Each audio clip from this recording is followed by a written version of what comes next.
The morning I was told to let it go, I was sitting in a folding chair outside the city records office, holding a manila envelope with my name spelled wrong. It was 9:12 a.m.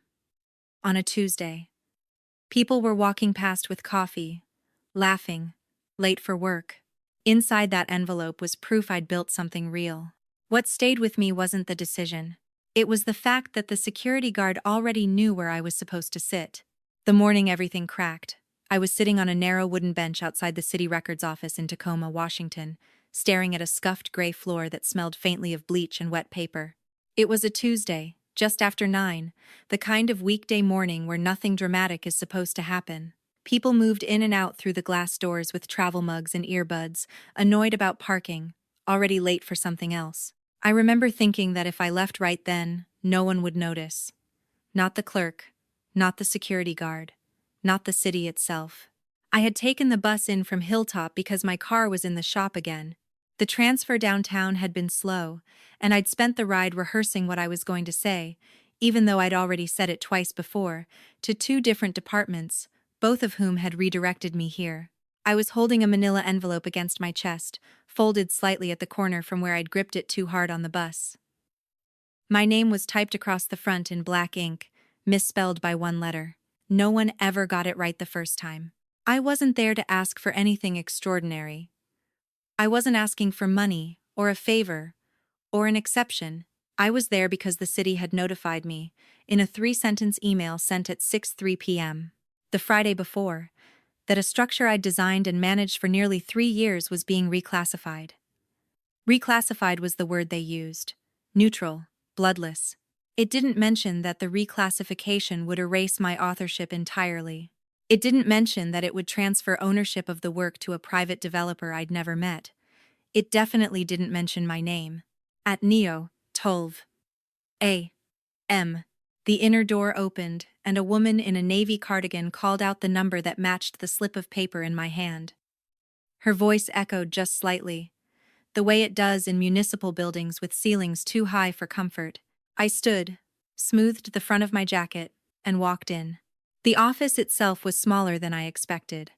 Beige walls, fluorescent lights, 2 filing cabinets with chipped corners. There was a flag in the corner that leaned slightly to the left, like it had given up trying to stand straight. The clerk gestured to a chair across from her desk. I sat. She glanced at her screen, then at the envelope, then back at the screen. "You're here about the Harbor Point Community Archive," she said, not looking at me. "Yes," I said. "I'm the project lead." She nodded, still typing. "Right." The pause stretched longer than it needed to. I could hear the hum of the lights overhead, the faint beep of a scanner somewhere behind me. Finally, she reached for the envelope, slid it toward herself, and opened it. She didn't read everything.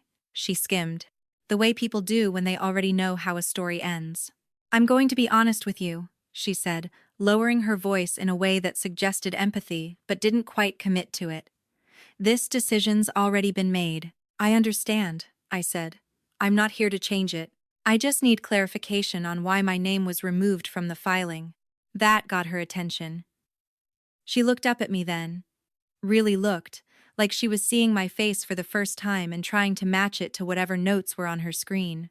"The project is now under a different classification," she said carefully. "It's no longer considered an independent civic initiative." "I know," I said. "I read the notice, but I initiated the archive. I wrote the proposal. I ran the interviews. I logged the materials. There are time-stamped submissions going back years." She pressed her lips together. "Those materials are now considered part of a consolidated redevelopment package." "Which means?" I asked. "Which means," she said, exhaling, "that individual attribution isn't required." There it was. The sentence that flattened everything. Said quietly, almost kindly, like she was doing me a favor by not dressing it up. I didn't raise my voice. I didn't argue. I'd learned, over years of navigating systems like this, that volume never helped. Instead, I slid one document from the envelope back across the desk, a printed timeline, dates, signatures, meeting minutes, my handwriting in the margins. "This is public record," I said. "Filed, Approved. Archived. My name is on every version except the most recent one. She glanced at it, then shook her head slightly. I'm sorry, she said. You're going to have to let this go. I get too suv. The words landed heavier than I expected. Let it go. As if the thing she was asking me to release hadn't consumed my evenings, my weekends, my savings. As if it hadn't been built from the stories of people who trusted me because I promised them transparency. As if it hadn't existed, in some form, before the developer ever expressed interest in the land. I stood up slowly, gathering the papers back into the envelope. My hands were steady, which surprised me. I thanked her, because that's what you do when you've been trained to be polite in rooms where politeness is the only currency you're allowed. She nodded and called the next number. On my way out, I noticed something I hadn't before. Against the far wall, near the security desk, there was a row of chairs identical to the one I'd sat on outside. Cheap. Metal legs. Plastic seats. One of them had a strip of blue tape on the backrest, peeling at the edges. The security guard caught my eye and gestured casually toward it. You can wait there if you need to make a call, he said. It wasn't until I sat down that I realized the tape marked the chair closest to the exit, the one that made it easiest to leave without walking back through the office. I pulled out my phone and checked the time. 9:27 a.m. I had 3 missed calls from a number I didn't recognize and a voicemail from my sister asking if I'd heard the news yet. I didn't listen to it. Not then. Instead, I stared at the envelope on my lap, at the crease along the edge where it had bent against my body on the bus, at the misspelled version of my name, now smudged slightly where my thumb had rubbed it raw. For years, I'd believed that if you followed the rules closely enough, if you documented everything, if you stayed transparent, if you trusted process over personality, you'd be protected. That the system might be slow, but it was fundamentally fair. Sitting there, watching people stream past the glass doors into the ordinary flow of their Tuesday mornings, I felt that belief loosen. Not break yet, just shift. Like a hairline fracture, you don't notice until you put weight on it. I stood, tucked the envelope under my arm, and walked out into the street. The air was cold and damp, typical for spring in Tacoma. A food truck was setting up on the corner, the smell of coffee already drifting down the block. Life moved on, unbothered. I didn't know it yet, but the thing I'd just been told to let go of was the smallest piece of what was about to be taken from me. And the system I'd trusted to keep me visible had already decided exactly where I belonged. To understand how I ended up on that bench outside the city records office, you have to understand Harbor Point, not the development project, but the place it used to be, and why I cared enough to fight for it in the first place.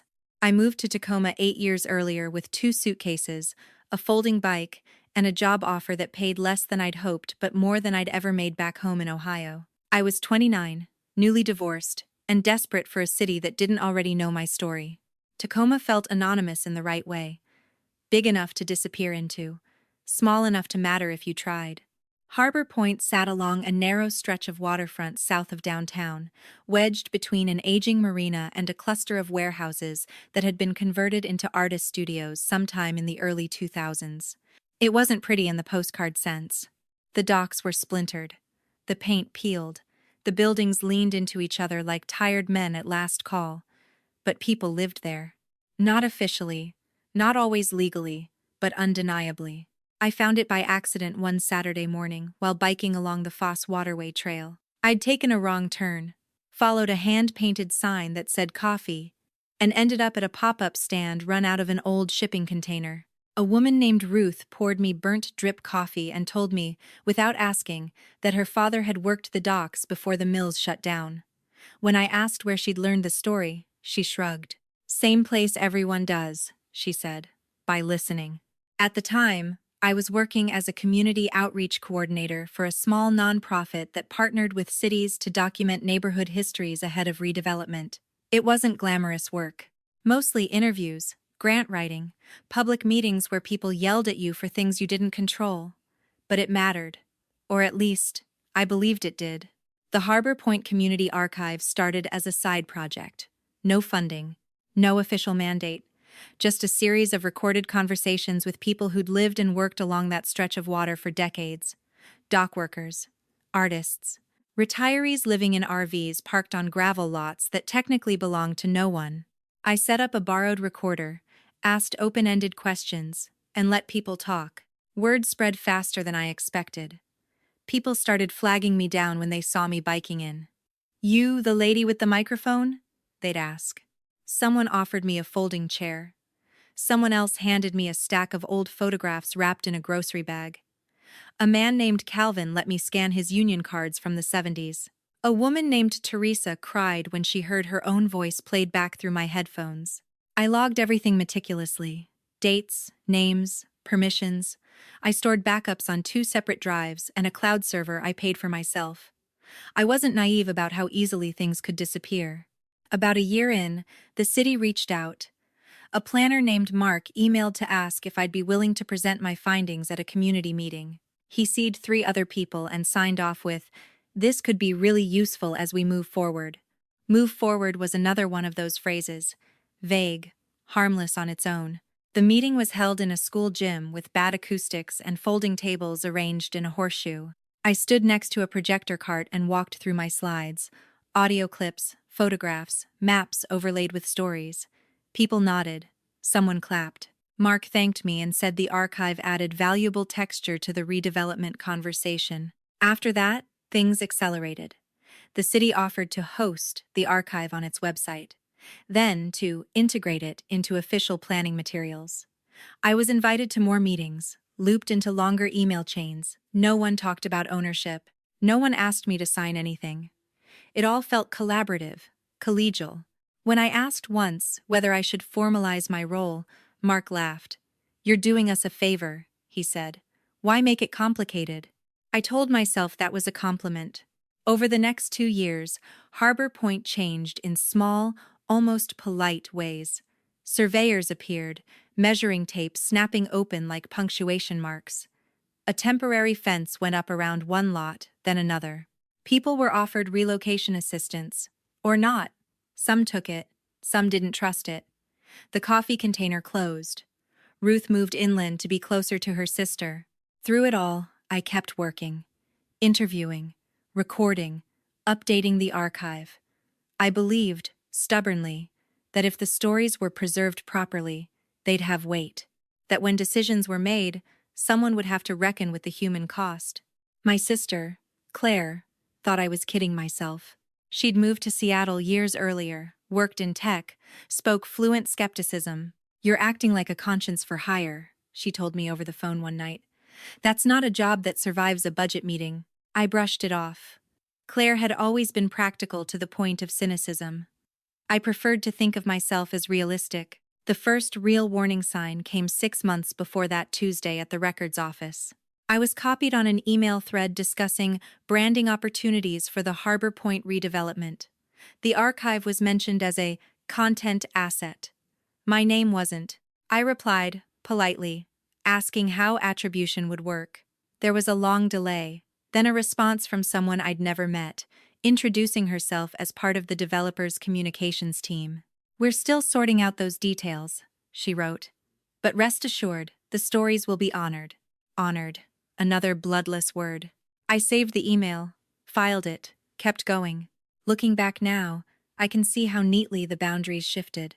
How the project moved from something I'd built to something I was merely adjacent to. How my access narrowed while my labor remained useful. But at the time, it felt incremental, manageable. Like something you could address at the next meeting, or the one after that. By the time the reclassification notice arrived in my inbox, Harbor Point had already been rendered into a series of glossy mock-ups and investment projections. The stories were still there, technically, embedded in exhibits and footnotes. Stripped of context. Stripped of names. What I didn't know yet, what no one had bothered to tell me, was that the developer had filed an amended record weeks earlier, quietly consolidating the archive under a new umbrella entity. A move that required no public hearing, no vote, just a signature and a stamp. And because I'd trusted the process, because I'd believed that transparency protected you, I was the last to find out. Sitting on that bench outside the records office, envelope on my lap, I felt something settle into place. Not anger, not yet. Something colder. A realization that the relationship I thought I had with the city, with the project, with the people making decisions had never been mutual. I'd been useful, that was all. As I stood and walked into the damp Tacoma morning, I understood for the first time that whatever came next wouldn't be about saving Harbor Point's stories. It would be about deciding what to do when the system that invited you in decides, without ceremony, that you're done. What hurt most wasn't the loss of credit. That was the part everyone assumed I was angry about, the part people nodded sympathetically at when I tried to explain what had happened. "They took your name off," Claire said when I finally listened to her voicemail. "That's awful." And it was. But it wasn't the thing that kept me awake at night. The real loss was quieter. It was the way the archive itself had changed the moment it stopped belonging to anyone specific. Before, every recording lived with a context. I knew who was sitting across from me, what time of day it was, what the tide was doing outside, whether they'd asked for their last name to be withheld because of a landlord or an ex-spouse or a job they didn't want to jeopardize. I remembered which stories were told off the record first, the ones people only agreed to share once they trusted me enough to believe I wouldn't flatten them into something convenient. After the reclassification, all of that disappeared. The city's new version of the Harbor Point archive went live the following week. I found it late one night, scrolling through the redevelopment site on my laptop, half hoping I'd imagined the whole thing. The homepage featured a full-width photograph of the waterfront at sunset, saturated to the point of unreality. Below it, a banner read, "Honoring the past, building the future." I clicked. The audio clips were there, but they'd been trimmed, names removed, dates generalized into decades. A dock worker, 1970s. A longtime resident. A local artist. The voices sounded thinner somehow, stripped of the pauses and side comments that had made them human. Someone had cleaned them up, leveled the sound, removed the background noise. It was technically better, emotionally sterile. I scrolled until my wrist ached. There was no mention of consent parameters. No acknowledgement that some of these stories were only shared under specific conditions. One clip stopped abruptly in the middle of a sentence. I knew exactly which interview it came from. Calvin. He'd asked me, explicitly, not to use that section without checking with his daughter first. He'd died 6 months later. I'd never gotten the chance. I closed the laptop and sat there in the dark, listening to the refrigerator hum, feeling something like grief settle into my chest. Not for myself, for the people who'd trusted me. The next morning, I biked down to Harbor Point. The temporary fence had been replaced with a more permanent one, tall and opaque, with a printed sign every 50 feet warning of trespassing. The gravel lot where Teresa used to park her RV was empty. A yellow excavator idled nearby, its arm resting on the ground like a sleeping animal. I stood there longer than I needed to, watching a man in a hard hat check his phone, then gesture to someone out of sight. It occurred to me, not for the first time, that none of this was illegal. The land had always been zoned for redevelopment. The city had followed its own procedures. The archive, as far as the paperwork was concerned, was now a municipal asset. The value that had been taken wasn't something you could point to on a balance sheet. It was custodianship. I'd been the keeper of something fragile and specific, and now that thing had been absorbed into a system that didn't know what to do with fragility. The stories weren't being destroyed. They were being repurposed, sanitized, made safe for investors and press releases and public-facing optimism. I thought about Ruth and the way she'd corrected me the first time I'd called her father a dock worker. "He was a rigger," she'd said. "There's a difference." In the new archive, he was labeled simply as harbor labor. I thought about the way Teresa had insisted on sitting with her back to the water during our interviews because the glare gave her headaches. About the way Calvin had laughed when I asked him if he wanted to review his transcript. "What for?" he'd said. "You heard me." They'd trusted me to hear them, not just to record them. That trust was the real asset, and it was the one thing the city couldn't legally claim, which was why it hadn't bothered to acknowledge it at all. Over the next few days, I tried to make sense of my options. I called the planning office and left messages that weren't returned. I emailed Mark, who replied with a short note thanking me for my contributions and wishing me luck in my future endeavors. The phrasing made my stomach turn. Past tense. Done. I considered going public, writing an op-ed, reaching out to a reporter I knew at the local paper. But every draft I started sounded either petty or naive. This wasn't a story about theft in the way people like to read about it. No one had broken into my house. No one had emptied my bank account. The harm was diffuse, hard to explain without sounding emotional, and I was tired of sounding emotional. One afternoon, I received an automated notification that my access credentials to the city's internal archive system had been revoked.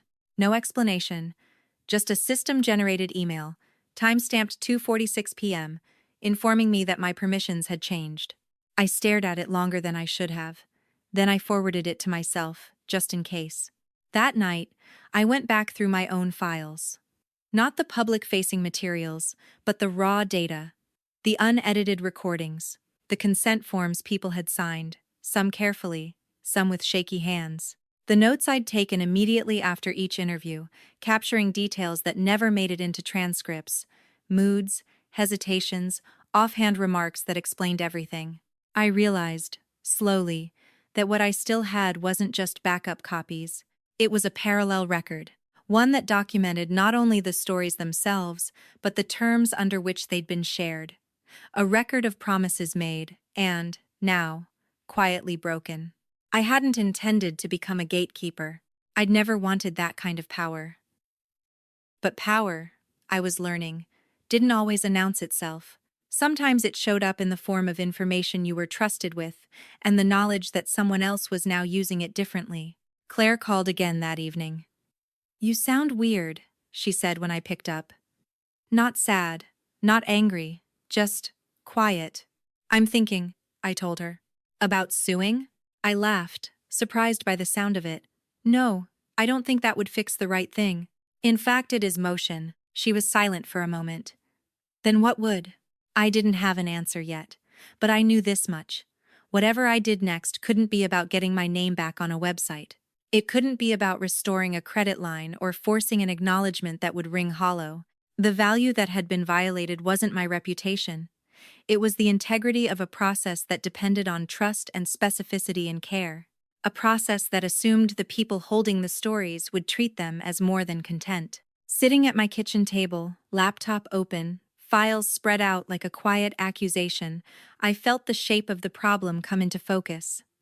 The system had absorbed the archive because it could, because it assumed that once something was documented, it was free to be reframed. What it hadn't accounted for was the person who documented it in the first place. The one who still remembered every promise. And for the first time since that Tuesday morning on the bench, I felt something other than loss. I felt clarity. Whatever came next wouldn't be loud. It wouldn't be immediate, but it would be precise. Because the one thing I still controlled was how and whether those stories would continue to be told. The official notice arrived 3 days later, not by certified mail or a phone call, but as a PDF attachment with a file name that looked like it had been auto-generated and never touched by a human hand. I opened it on my phone while standing in line at the grocery store, my basket balanced against my knee, a carton of eggs already sweating through the cardboard. The subject line read, "Notification of record consolidation." I almost didn't open it. After the email about my revoked access, I'd learned to expect bad news to come quietly, disguised as administrative housekeeping. But something about the timing bothered me. The date stamp on the file was from the previous Friday, the same Friday the city had sent me that first, carefully vague message. This was the paper trail catching up to the decision. I stepped out of line and leaned against a freezer case, the cold seeping through my jacket as I scrolled. The notice was 4 pages long, dense, formatted in the kind of language that makes your eyes glaze over if you're not paying attention. It cited municipal codes, referenced a closed session meeting of the redevelopment committee, and concluded almost as an afterthought that all materials associated with the Harbor Point Community Archive were now officially subsumed under the Harbor Point Redevelopment Initiative. Subsumed, another word that meant erasure without admitting it. On the 3rd page, halfway down, there was a paragraph titled Disposition of Prior Claims. That was where my name appeared. Once, in parentheses, misspelled again. It stated that any informal claims of authorship or custodianship were considered resolved by the consolidation and that no further action was required. No further action required. I stood there longer than necessary, my phone buzzing softly as someone behind me cleared their throat. When I finally looked up, the line had moved on without me. I didn't care. I paid for the eggs and walked out without buying anything else, the automatic doors opening with a whoosh that felt louder than it should have. Back at my apartment, I printed the notice and spread it out on the kitchen table. I read it again, this time slowly, tracing the sentences with my finger like I was learning a new language. It wasn't the consolidation itself that made my stomach drop. I'd already accepted that, intellectually. It was the implication tucked into the footnotes. By consolidating the archive, the city had effectively transferred all associated permissions to the Redevelopment Authority. That included interview releases, consent forms, usage rights, everything. They hadn't just taken my work. They'd assumed control over other people's stories without ever speaking to them. I sat down hard in the chair opposite the table, the wood creaking under my weight. For the first time since this started, my hands shook. I pressed them flat against the paper, as if I could physically hold the document in place, keep it from doing more damage. I thought about Teresa again, and her insistence that certain details never be shared publicly. About Calvin's daughter, who'd asked me once whether her father's voice would be used in promotional materials. I'd promised her it wouldn't. I'd promised that nothing would be taken out of context. Those promises weren't theoretical. They were specific. And now, according to the city, they no longer mattered. The phone rang while I was still sitting there, an unfamiliar number. I let it go to voicemail. Then another call, same number. On the third attempt, I answered. "This is Elaine Porter," the woman said briskly. "I'm with Harbor Point Development Group. We're the private partners on the redevelopment project." "I know who you are," I said, though I'd never heard her name before. "I'm calling because we wanted to extend an invitation," she continued, unfazed. "There's going to be a press walkthrough of the site next week, and we thought it would be appropriate for you to attend." I laughed, a short, sharp sound that surprised both of us. "Why?" I asked. There was a pause. "Because your work has been instrumental in shaping the narrative around Harbor Point," she said carefully. "And we want to acknowledge that." Acknowledge. Another safe word. "In what capacity?" I asked. "As a community consultant," Elaine said, informally. "We're not talking about anything contractual, just presence. Presence, no authority, no control, just a body in the room to legitimize what they'd already decided." "I'll think about it," I said. "Great," she replied, as if the answer were already settled. "We'll send details." She hung up before I could respond. I sat there staring at my phone, the weight of the conversation settling in. The invitation wasn't an olive branch. It was a test. An attempt to fold me back into the process on their terms, to smooth over any rough edges before the public saw them. If I showed up, smiling and cooperative, it would signal closure, acceptance. It would confirm, to anyone watching, that the consolidation had been fair. I didn't tell Claire about the call right away. I needed time to think. Instead, I pulled out the hard drives I'd stored in the back of my closet and connected them to my laptop.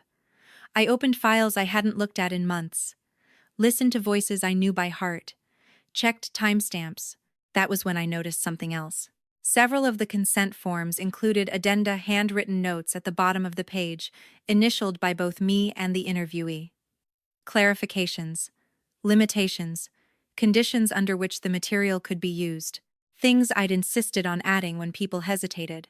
Those addenda weren't referenced anywhere in the city's consolidated archive. They weren't in the metadata. They weren't scanned. They weren't acknowledged. Legally, I wasn't sure what that meant. Ethically, I knew exactly what it meant. The city had treated consent as a blanket, not a conversation. I spent the rest of the afternoon cross-referencing my records with the versions now hosted online, clip by clip, story by story. Each discrepancy tightened something in my chest. This wasn't a misunderstanding. It wasn't sloppy administration. It was a pattern. By evening, I'd built a list. Not accusations, just facts, dates, differences, places where promises diverged from practice. When Claire called later that night, I told her everything. They can't do that, she said, her voice sharp with indignation. That's not how consent works. They did, I replied. And they're counting on the fact that no one wants to untangle it. So what are you going to do? I looked around my apartment, at the stacks of paper on the table, at the laptop humming quietly, files open like open doors. I don't know yet, I said, but I'm not going to pretend this is just about me anymore. After we hung up, I opened the email Elaine had sent with the press walkthrough details. The event was scheduled for the following Thursday. 10 a.m. Hard hats provided. Media confirmed.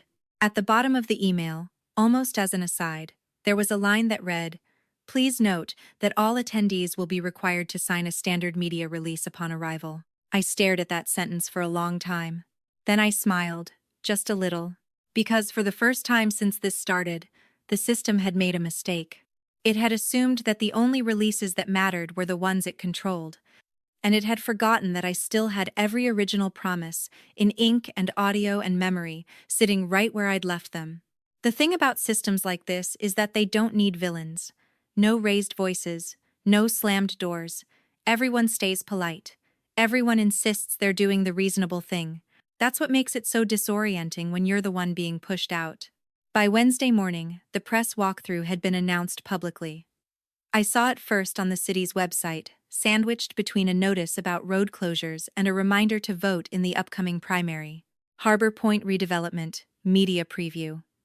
There was a smiling stock photo of a hard hat resting on a set of blueprints, the kind of image designed to signal progress without specifying for whom.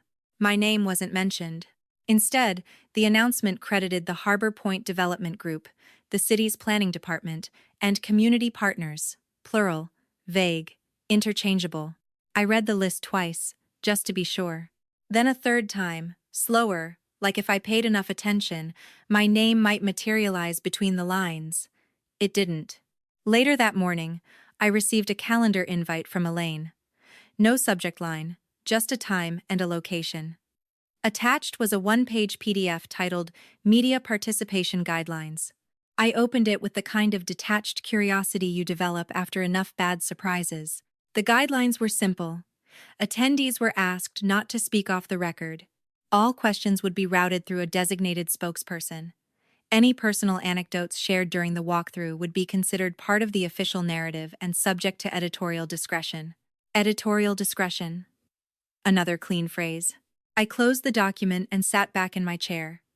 Through the window, I could see the alley behind my building, a pair of pigeons pecking at something unidentifiable near the dumpster.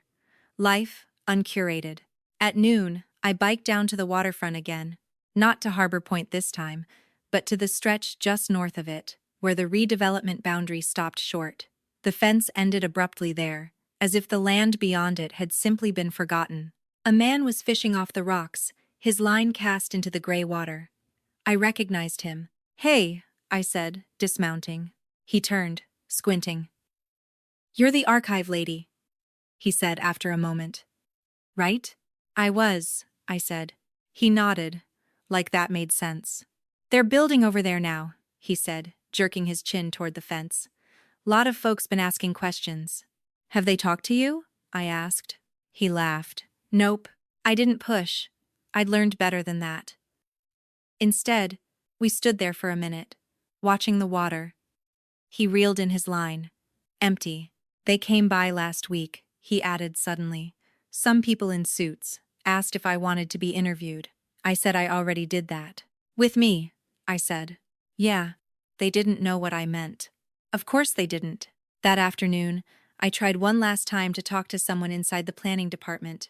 Not Mark, he'd gone quiet weeks ago, but a junior analyst I'd met once at a workshop. I called her desk line and waited through 3 rounds of hold music before she picked up. "I'm probably not supposed to talk about this," she said after I explained why I was calling. "But it's not personal." I almost laughed. "They see the archive as part of the project now," she continued, her voice low. "Once it was referenced in the redevelopment proposal, it became input, not an independent thing. So my role was always temporary," I said. She hesitated. "I don't think anyone thought about your role at all." There it was. The quiet truth beneath all the polished language. I hadn't been erased out of malice. I'd been erased out of convenience.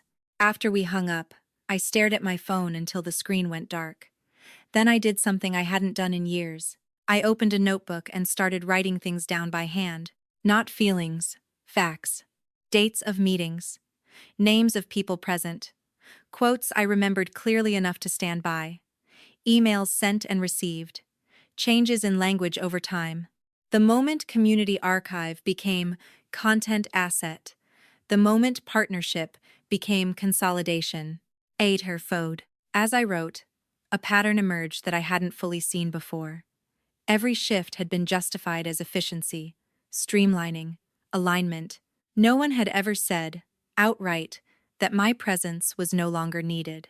They'd just structured the process so that it didn't require me. It was exclusion by design. By Thursday, the invitations to the press walkthrough had started circulating more widely. A local reporter I knew texted me, casually, asking if I was going to be there. "I heard you were involved early on," she wrote. "Would love to get your take." I stared at the message for a long time before responding. "I was," I typed back. "I'm not sure in what capacity I'm allowed to speak anymore." Her reply came quickly. "That's interesting." I could almost hear the mental gears turning. That night, Claire came down from Seattle. She brought Thai takeout and a bottle of cheap red wine and listened while I talked, really talked, for the first time since this all began. I told her about the call from Elaine. The guidelines, the consent forms, the addenda no one had scanned. "They're managing risk," she said when I finished. "That's all this is. They want the optics of inclusion without the unpredictability of an actual person." "And I'm the unpredictability," I said. "You're the variable they can't control," she corrected. We sat in silence for a while after that, the clink of chopsticks against cardboard the only sound. "You could play along," Claire said finally. "Show up, smile, let them say your name into a microphone once or twice, get the credit they're willing to give you." I thought about that. About standing in a hard hat, nodding while someone else narrated the work I'd done. About accepting a sanitized acknowledgement in exchange for quiet. "I could," I said. "But then what?" She shrugged. "Then you'd be part of the story they're telling." I pictured the consent forms again. The handwritten notes. The promises I'd made to people who trusted me because I wasn't part of a story someone else was telling. "I don't think I can do that," I said. Claire studied me. "Then you need to decide what you're actually willing to risk." I fanned. That was the question, wasn't it? By choosing not to cooperate, I was stepping outside the safe bounds of professionalism. I risked being labeled difficult, uncollaborative, emotional.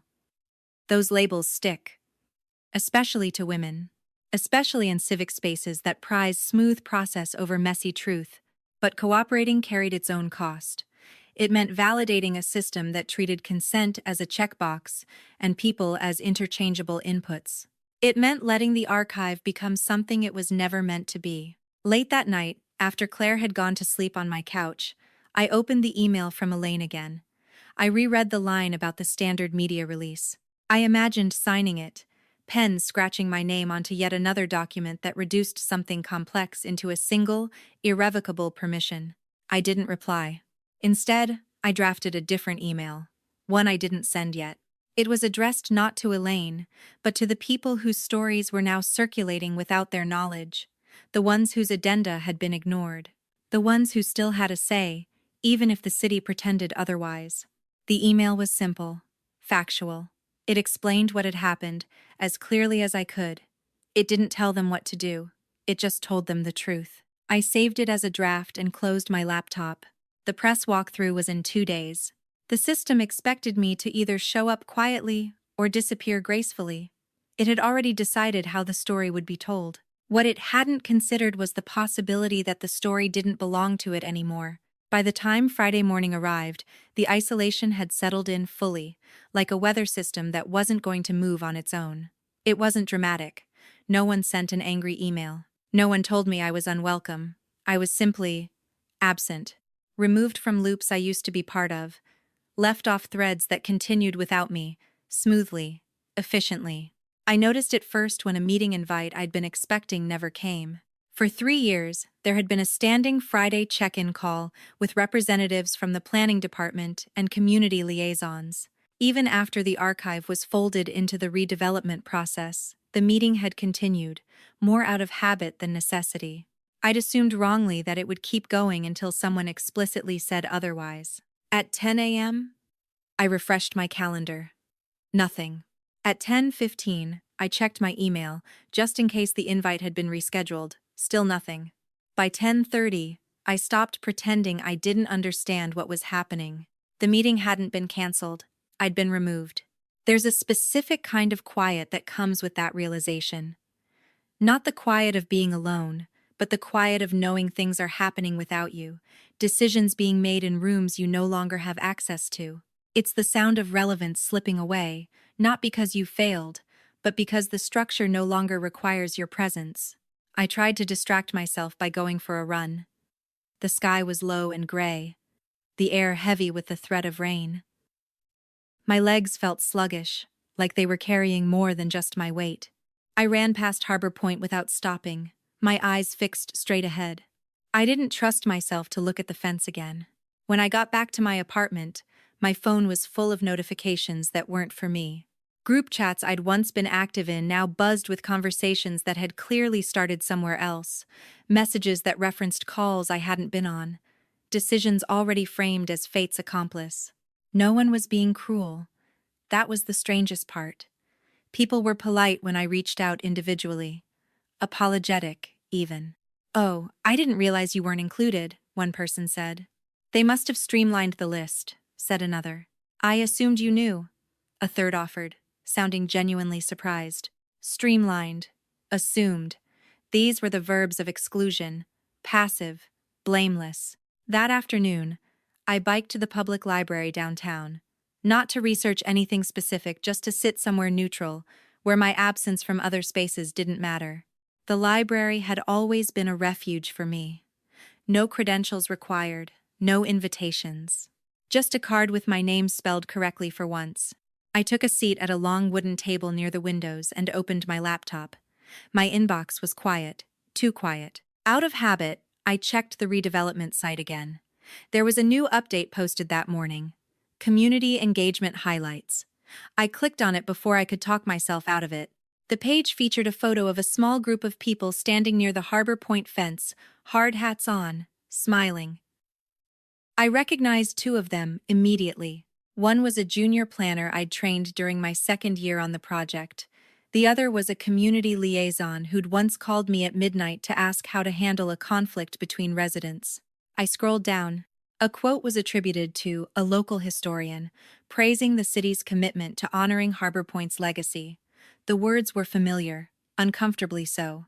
They were almost exactly what I'd said during a meeting 6 months earlier, in response to a question about community trust. The phrasing had been tweaked, smoothed, made safer, but the sentiment was mine. My name wasn't there. I closed the laptop and pressed my palms flat against the table.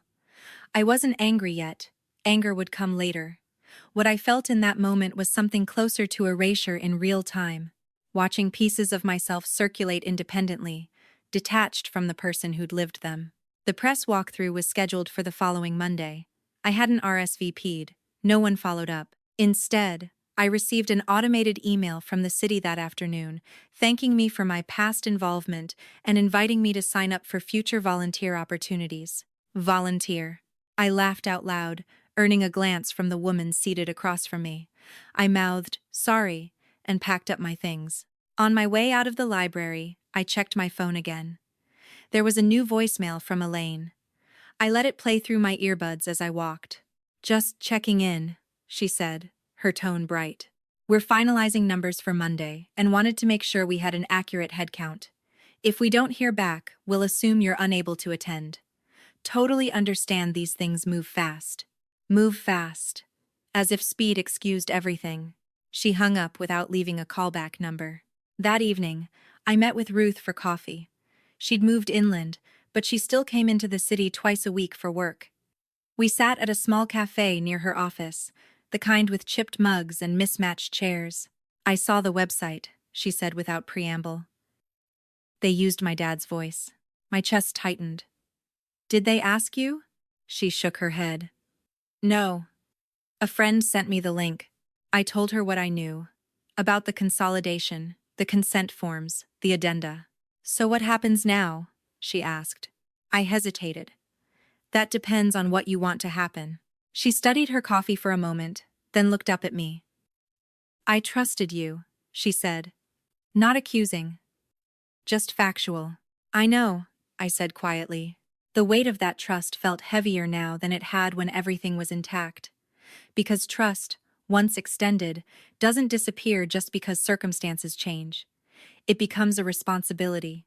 By Sunday night, the sense of isolation had sharpened into something almost physical. I wasn't just excluded from meetings or websites. I was excluded from the narrative of my own work. Others were speaking for me, about me, using my words to support a process I no longer recognized. And there was no obvious place to object.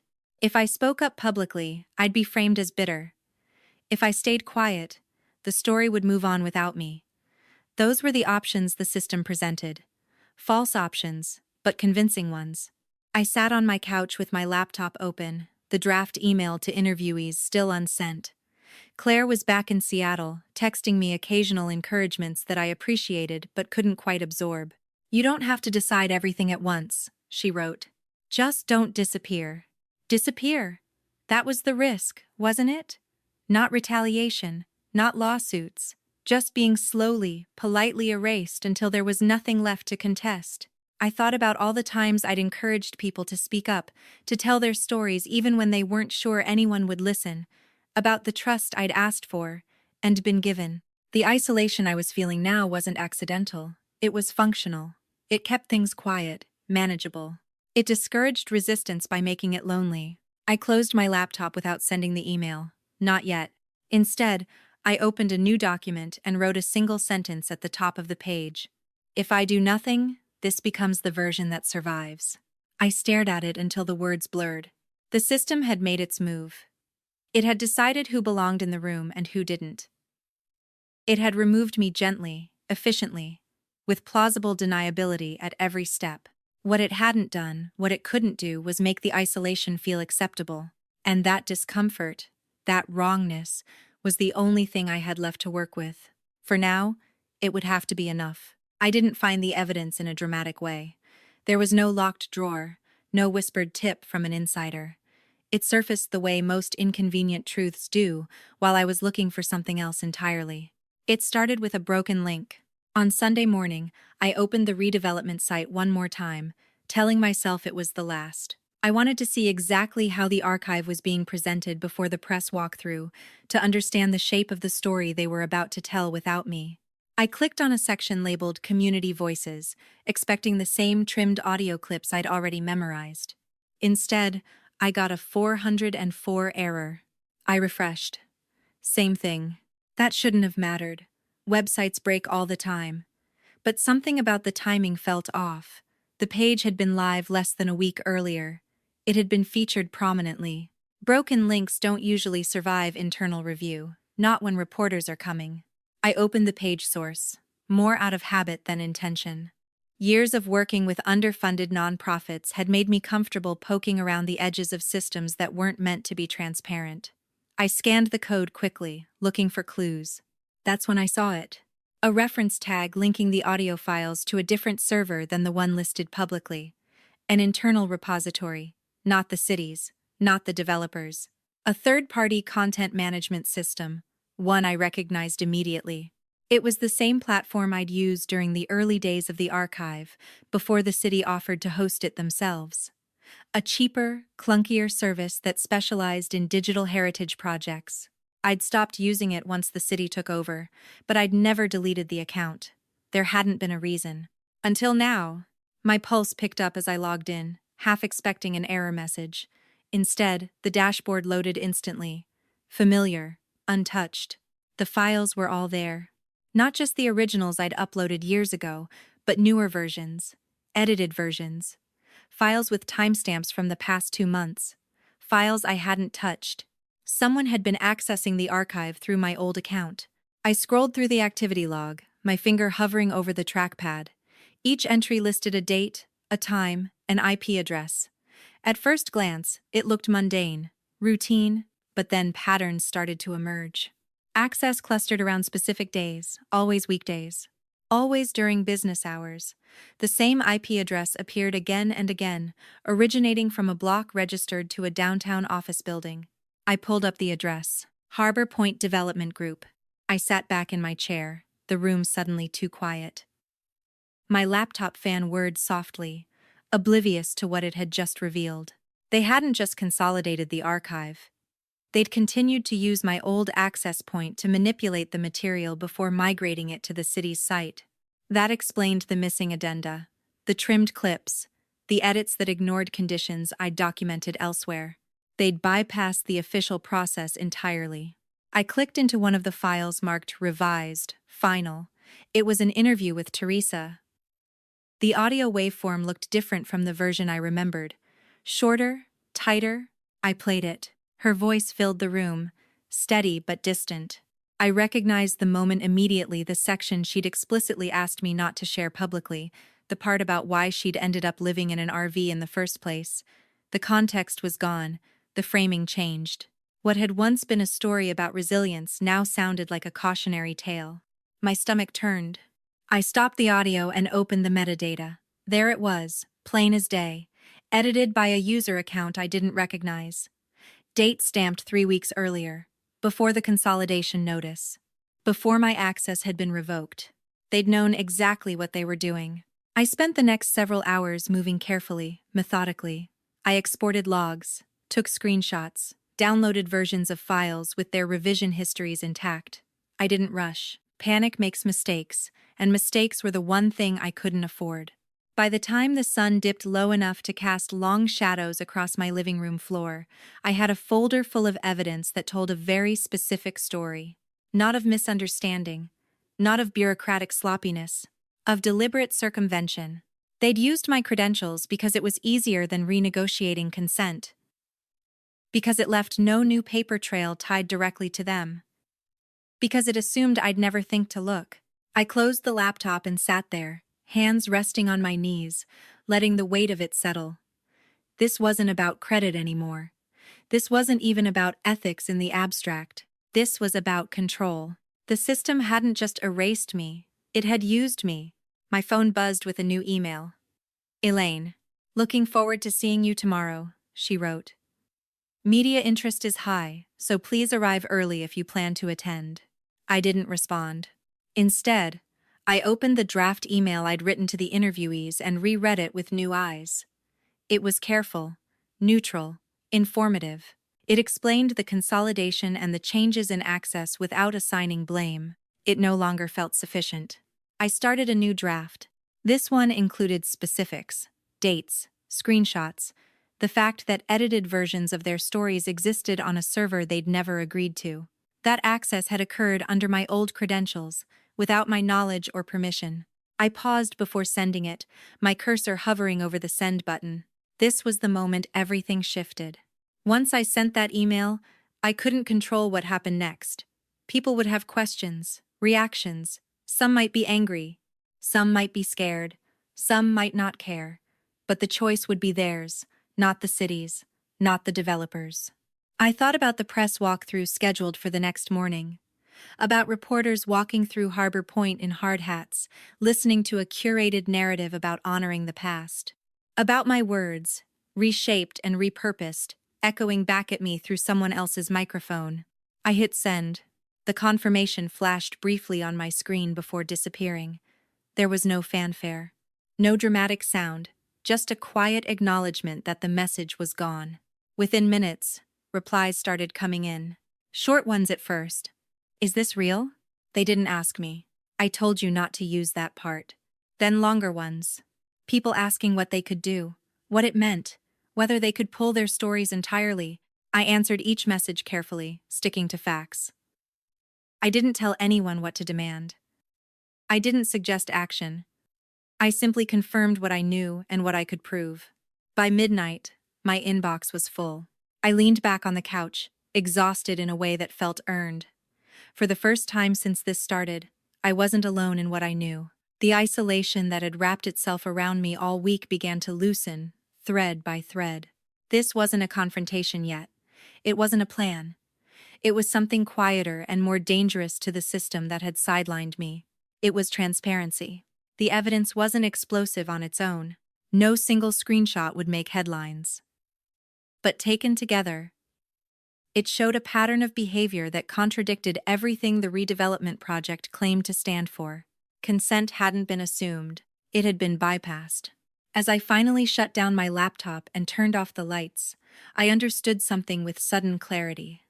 The power I'd been granted all along wasn't my role, or my access, or even my documentation skills. It was my memory. I remembered what had been promised. I remembered when boundaries were crossed. I remembered the version of the archive that existed before it was convenient to forget the conditions under which it had been built. And now, so did everyone else who mattered. The press walkthrough would happen in a few hours. The system would proceed as planned, at least on the surface. But beneath that surface, something fundamental had shifted. They still thought this was about optics. They were wrong. It was about permission. The emails didn't stop overnight. They slowed, then picked up again in waves, each one carrying a slightly different version of the same realization.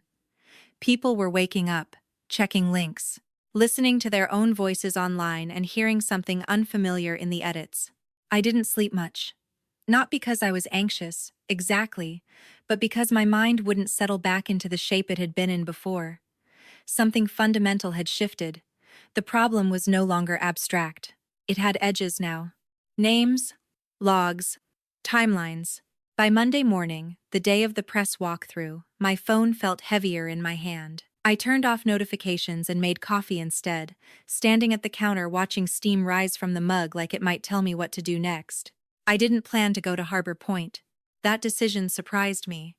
I'd assumed, even after everything, that I would show up in some capacity, that I'd need to see it through.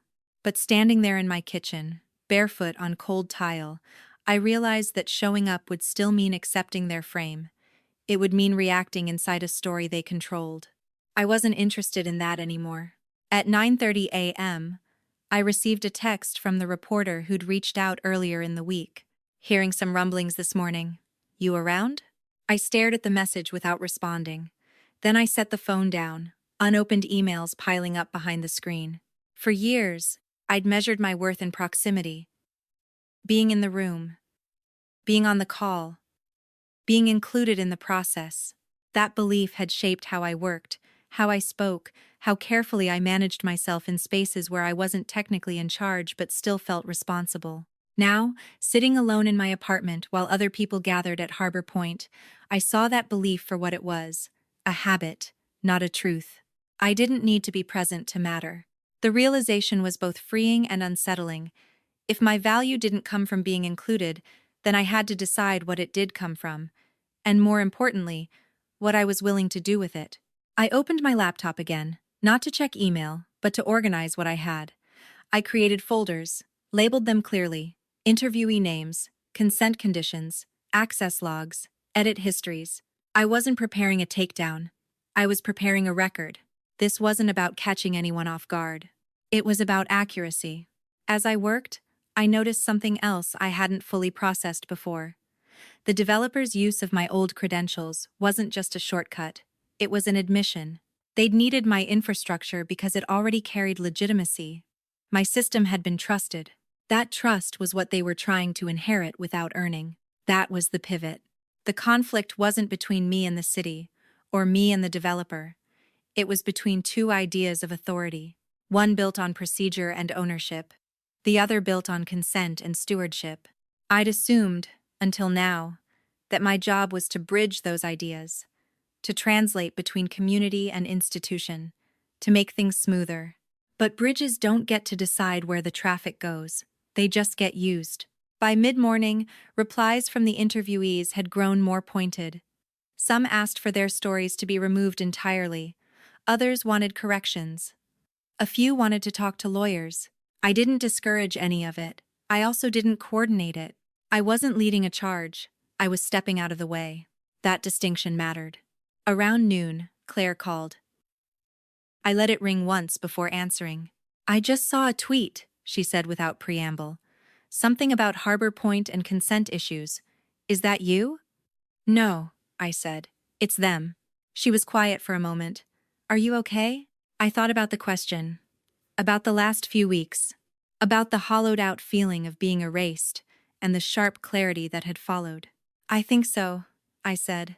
I'm just done trying to be understood by people who benefit from misunderstanding me. She laughed softly. That sounds like growth. Or burnout, I said. Those aren't mutually exclusive. After we hung up, I checked the redevelopment site one last time.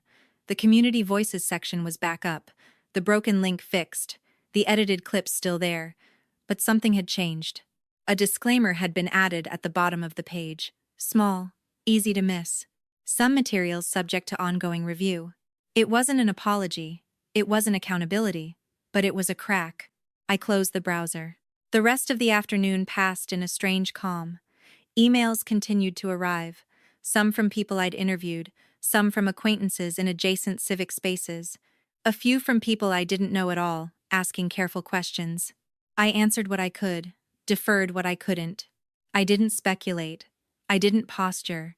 I stuck to what was verifiable. Late in the day, Elaine finally emailed again. This time, the tone was different. We've become aware of some concerns regarding the archive. We'd like to set up a call to discuss next steps. Next steps. Always forward-facing. Always vague. I didn't respond immediately. Instead, I sat back and let myself feel what I'd been avoiding since this started. Not anger. Not fear. Relief. The system had stopped seeing me as cooperative. As manageable. That was supposed to be a threat. But it felt like permission. For the first time, I wasn't trying to fix the relationship. I wasn't trying to reinsert myself into a process that had already shown me its limits. I was allowing the consequences of their choices to unfold without cushioning them. That didn't make me righteous. It made me honest. In the evening, I went for a walk along the waterfront, north of Harbor Point, where the fence ended and the city resumed its ordinary rhythms. The water was choppy, reflecting the dull orange of the setting sun. A couple walked past, arguing quietly about dinner. A dog pulled at its leash, eager for something unseen.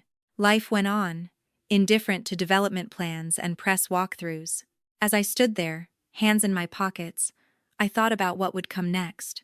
There would be meetings, calls, maybe legal language, maybe offers to make things right. I'd be asked what I wanted. The answer, I realized, wasn't what they expected. I didn't want my role back. I didn't want credit lines restored or acknowledgments appended to websites. I didn't want to be folded back into a system that only valued me when I was useful and quiet. What I wanted was distance. Distance gave me perspective. Distance let me see the full shape of what I'd been part of, and what I no longer needed to be. The twist wasn't that I'd uncovered wrongdoing.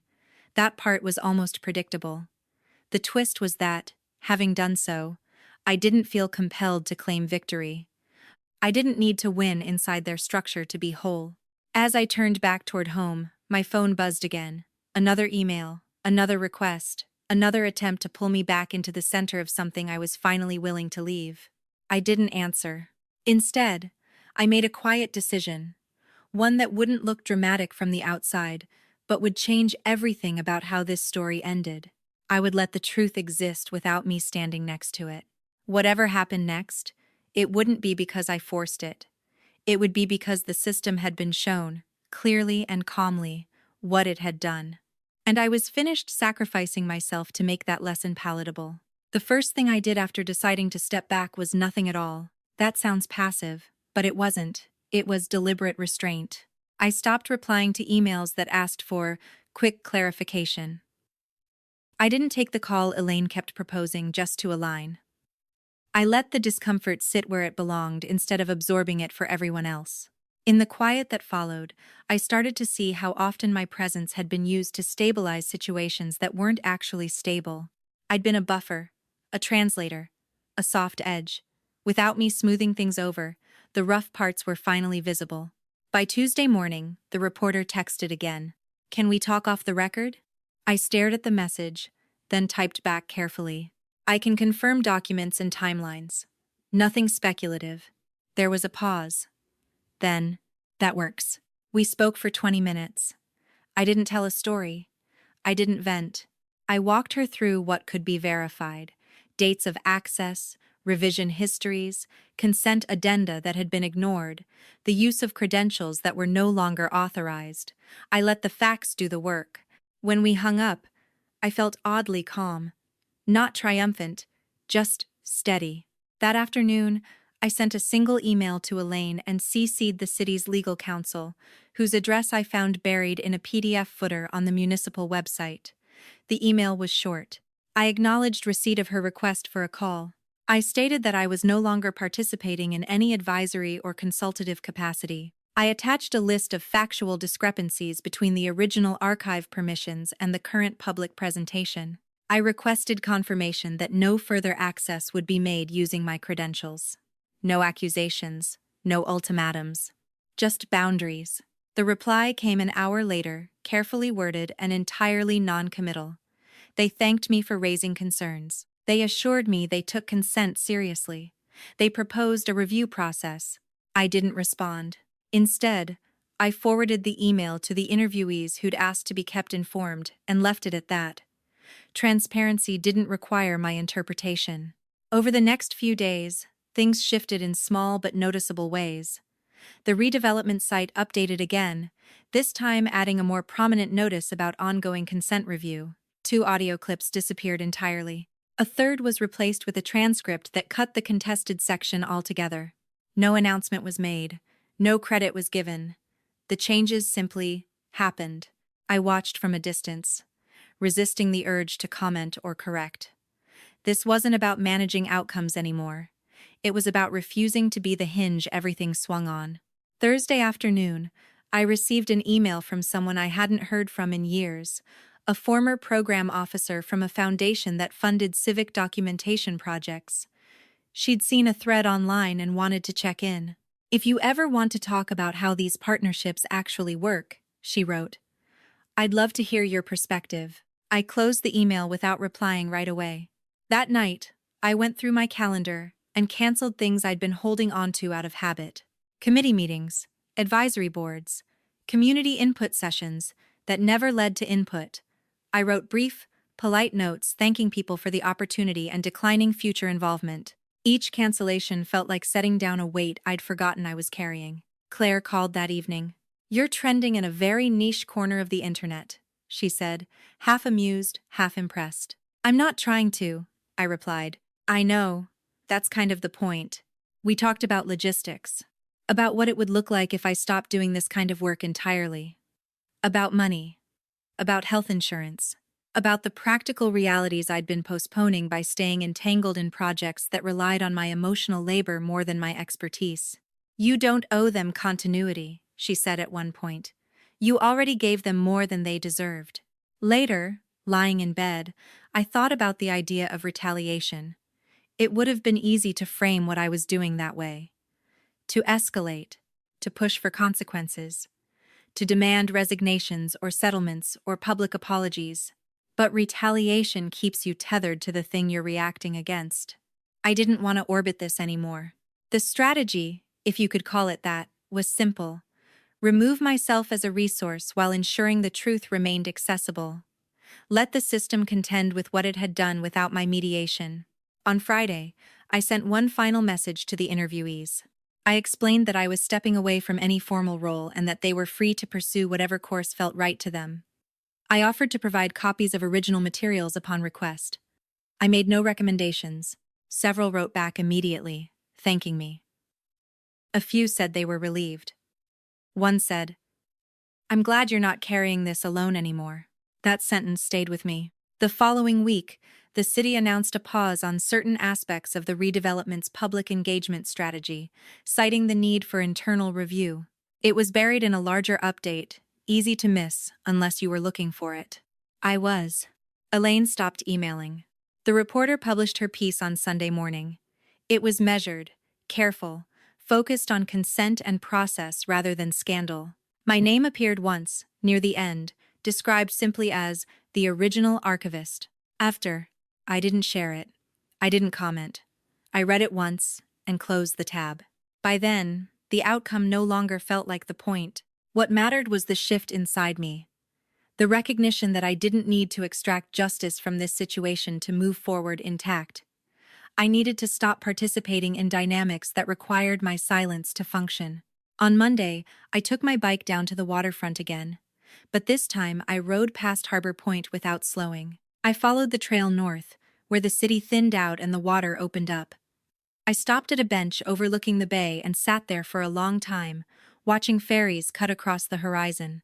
I thought about the stories I'd collected and the role I'd played in holding them, about stewardship versus ownership, about how easily good intentions can be co-opted by structures that don't share them.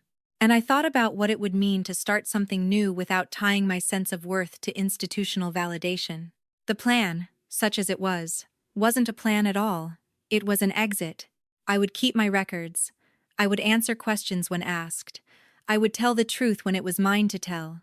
But I would no longer lend my credibility to systems that mistook access for consent and visibility for respect. As I stood to leave, the wind picked up off the water, sharp and bracing. I zipped my jacket and felt something like resolve settle in. Not the resolve to fight. The resolve to walk away clean. The public reckoning didn't arrive with sirens or breaking news banners. It unfolded the way these things usually do, through scheduling updates, revised agendas, and carefully worded statements that avoided the word mistake at all costs. I noticed it first in my inbox on Wednesday morning. A citywide bulletin announcing a special session of the Redevelopment Oversight Committee added to the calendar with 48 hours notice. No explanation. No press release. Just a line that read, "Agenda to follow." I almost deleted it. Almost. Instead, I forwarded it to a folder I'd created the week before, labeled simply Harbor Point, after. I wasn't collecting ammunition anymore. I was archiving an ending. The agenda dropped later that afternoon. 3 items, all procedural. The third one caught my eye. Review of community documentation practices. No names, no references, but I knew exactly what it meant. I didn't attend the session. I watched the live stream from my laptop, sitting at the same kitchen table where I'd first spread out the consolidation notice days earlier. The camera angle was fixed and unflattering. Fluorescent lights, neutral walls, the same municipal aesthetic that made everything feel smaller than it was. The chair opened with a statement about transparency. Another member followed with a reminder of the city's commitment to ethical engagement. They spoke in the language of values without attaching those values to any particular action. Then the public comment period opened. I recognized the first speaker immediately, Ruth. She stood at the podium in a plain jacket, hair pulled back, hands steady on the sides of the lectern. She didn't raise her voice. She didn't accuse. She talked about her father, about how his story had been recorded under specific conditions, about how she'd found his voice online without warning, edited in a way he'd never agreed to, about how consent, to her, wasn't a form you signed once, it was a relationship. Others followed. The man I'd spoken to by the fence, Teresa's neighbor. 2 people I didn't know at all, who'd been interviewed in the early days and assumed their stories had faded quietly into obscurity. They weren't coordinated. They didn't use the same language. But the through line was unmistakable. They hadn't been consulted. They hadn't been informed. They hadn't agreed to this version of what was being done with their lives. The committee members listened, took notes, asked procedural questions that missed the point but sounded appropriate. At one point, someone mentioned the need to balance competing interests. That was when something shifted. A council member I'd never interacted with leaned forward and asked, "Whose interests are we talking about?" The room went quiet. No one answered immediately. I watched it all with a strange sense of detachment. Not satisfaction. Not vindication. Something closer to inevitability. This was the outcome I'd anticipated once the truth was no longer filtered through me. Once people spoke for themselves, without my translation. By the end of the session, the chair announced a temporary suspension of the archive's public-facing materials pending review. A working group would be formed. External advisors would be consulted. A report would be issued. All the familiar moves. The live stream ended abruptly, the screen going black mid-sentence. I closed my laptop and sat there, listening to the quiet of my apartment. The refrigerator clicked on. Somewhere outside, a car alarm chirped and fell silent. It was done, in the way these things ever are. An hour later, Elaine emailed. The subject line read, "Next steps." I didn't open it right away. I let it sit while I finished my coffee, washed my mug, wiped down the counter. I wanted to be sure of myself before reading whatever was inside. When I finally did, the message was exactly what I expected.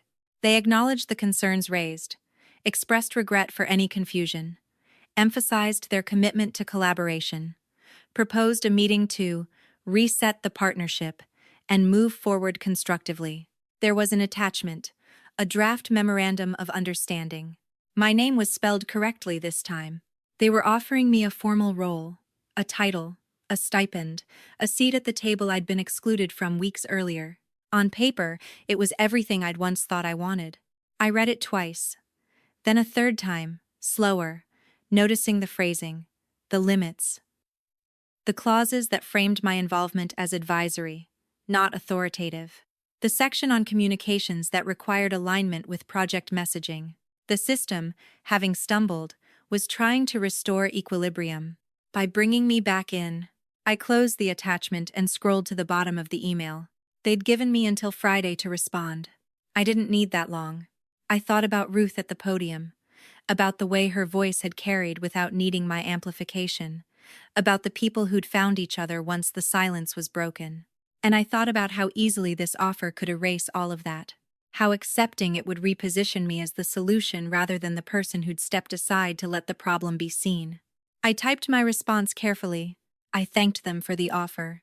I declined the role. I stated that I would not be participating in any further formal capacity. I requested written confirmation that all original consent conditions would be honored, or that materials would be removed where they could not be. I wished them well. No anger. No explanation beyond what was necessary. I hit send and closed my laptop. That evening, Claire called. "Did you see the meeting?" she asked. I did. "And the offer?" "Yes." She waited. "And?" I said no. There was a pause on the line. Then she laughed, not unkindly. "Of course you did." I smiled, feeling lighter than I had in weeks. The next day, the city issued a public statement announcing revisions to its documentation practices and a renewed focus on consent-based engagement. My name wasn't mentioned, neither was the offer I'd declined. That was fine. The story no longer needed me at its center. Over the weekend, I packed up the last of the Harbor Point materials I'd kept on my desk and moved them into a labeled box. Not to hide them, just to put them where they belonged in the past tense. On Sunday afternoon, I took my bike out again, riding north along the water until the city thinned and the noise fell away. I stopped at the same bench overlooking the bay and sat there, watching the ferries come and go. I thought about how close I'd come to mistaking reintegration for justice. How seductive it is to believe that being invited back in means something has been fixed. But some systems don't need fixing. They need refusing. The reckoning had happened without me standing in front of it. That was the point. The truth had moved on its own, carried by the people it belonged to.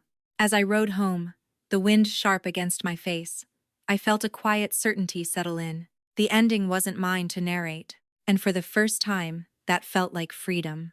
The silence after my email was immediate and total. No follow-up questions, no attempt to negotiate, no last-minute appeal framed as concern for my unique perspective. The system, having offered reintegration and been refused, moved on with impressive efficiency. That, more than anything, confirmed I'd made the right decision. If I'd been essential, they would have tried harder. Instead, the narrative adjusted. Publicly, the redevelopment project began speaking about lessons learned. Internally, from what I heard later through people still loosely connected, the language was more defensive. Risk mitigation, process gaps, reputational exposure. No one said my name. I had become a closed file. For a few days, that stung more than I expected. There's a part of you that wants acknowledgement, even when you know it won't come. A final nod that says, yes, you mattered here. When that didn't happen, I had to confront something uncomfortable. I'd been using institutional recognition as proof of my own legitimacy. Walking away meant giving that up without replacement, The realization landed quietly one evening as I was sorting through my kitchen drawers, looking for batteries and finding old notebooks instead. I flipped through one absent-mindedly, pages filled with early interview notes from Harbor Point. Names, dates, arrows pointing to connections I'd once hoped someone in power would take seriously. I closed the notebook and set it aside. That chapter was finished, whether anyone acknowledged it or not. What surprised me was how quickly the world reconfigured itself once I stopped orienting around that project. My calendar emptied. Then it slowly began to fill again, but with different things. Not meetings, conversations, not committees, individual requests. A woman from a tribal archive up north emailed, asking how I'd handled consent documentation.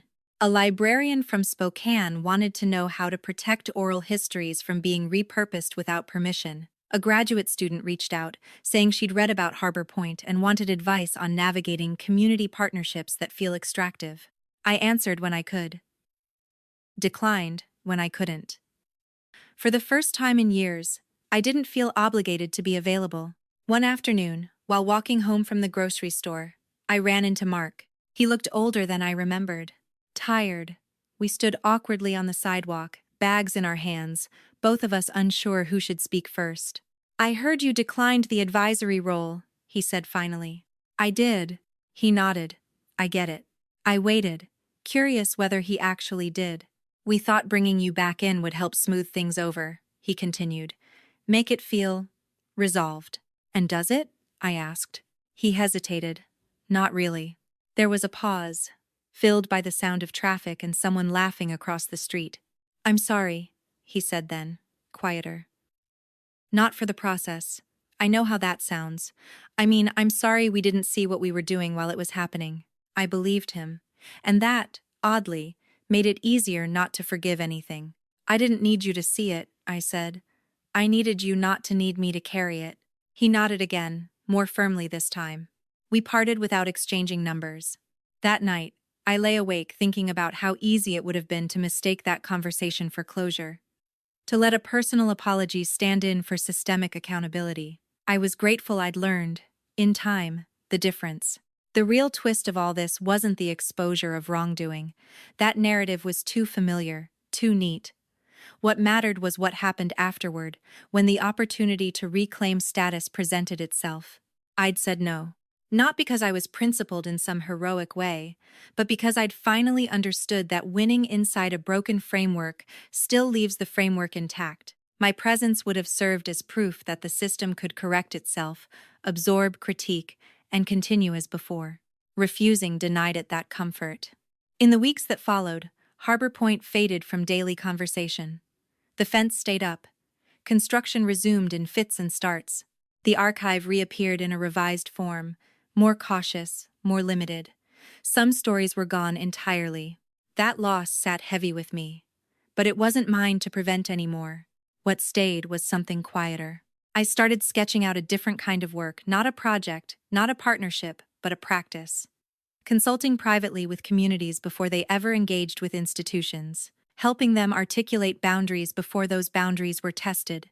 Teaching people how to document their own stories without handing over control.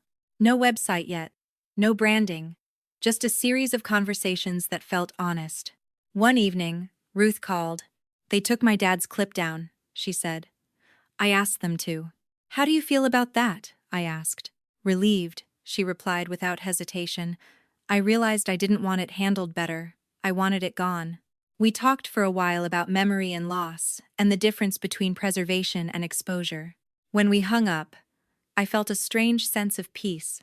The story had ended where it needed to. Not with restitution, not with recognition, but with refusal.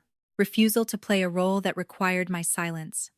Refusal to accept a version of justice that left the underlying dynamics untouched.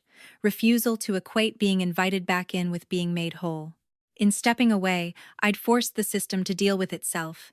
That wasn't noble. It was necessary. Looking back now, the moment that changed everything wasn't the discovery of the evidence or the public hearing or the offer I declined. It was the quiet decision, made alone in my kitchen, that I didn't need to be present for the truth to matter. That decision stripped the conflict of its leverage. I wasn't the hero of the story. I wasn't the villain. I wasn't even the resolution. I was the absence that made the imbalance visible. And that, I've learned, is sometimes the most disruptive role you can choose. The first morning after I stopped thinking of Harbor Point as unfinished, I woke up before my alarm. There was no rush, no inbox anxiety, no low-grade dread humming under the surface of my day. Just the quiet awareness of light coming through the window and the sound of a delivery truck idling somewhere down the block.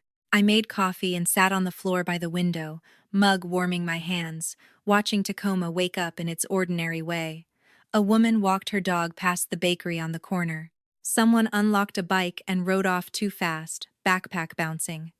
The city didn't know anything had ended, and that felt right. Closure, I was learning, doesn't announce itself. It doesn't arrive with a final email or a signed agreement or a neatly worded apology. It shows up later, disguised as space. Space to breathe. Space to think. Space to choose differently. In the weeks after I stepped away, people kept asking what happened next, as if the story required a sequel. They wanted to know whether the project would be fixed, whether the city would change its policies, whether anyone would be held accountable in a way that looked satisfying from the outside. I never had good answers for those questions. Some things changed, some didn't. That's usually how it goes. What I could answer, what mattered more to me, was what happened to me once I stopped centering my life around being legible to systems that didn't know how to see me. I stopped introducing myself by my past roles. I stopped explaining why I left. I stopped softening the edges of my choices to make them easier for other people to accept. When someone asked what I did now, I said, I help people protect their stories, and left it at that. The work itself emerged slowly, not as a business plan, but as a pattern.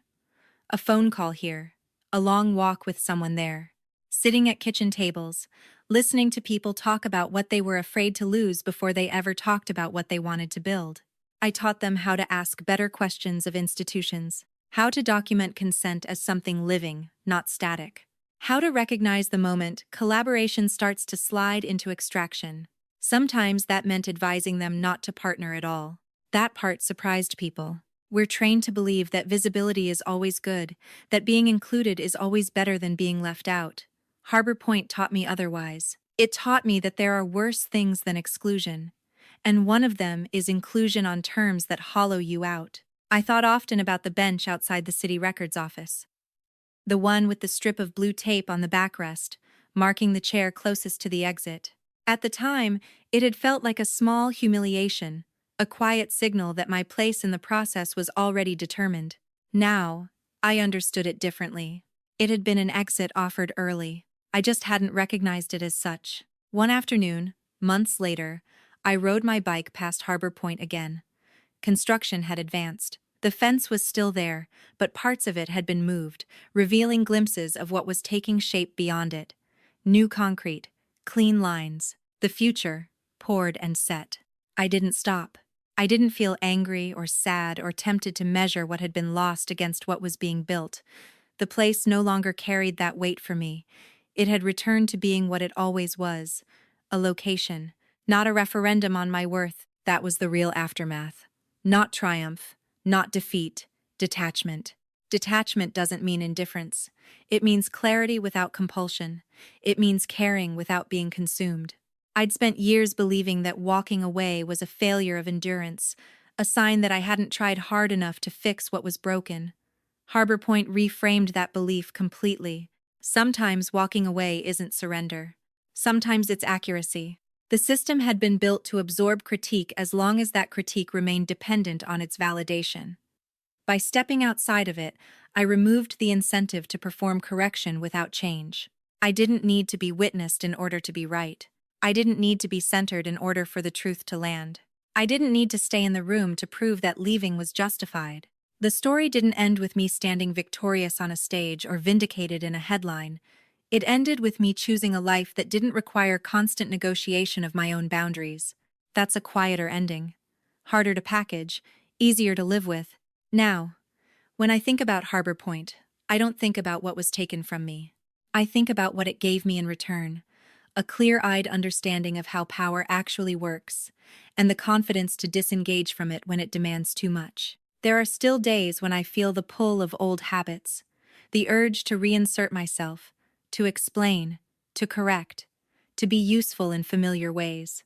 When that happens, I remind myself of something simple. The most meaningful thing I did in that entire process wasn't uncovering evidence or declining an offer or watching a system stumble.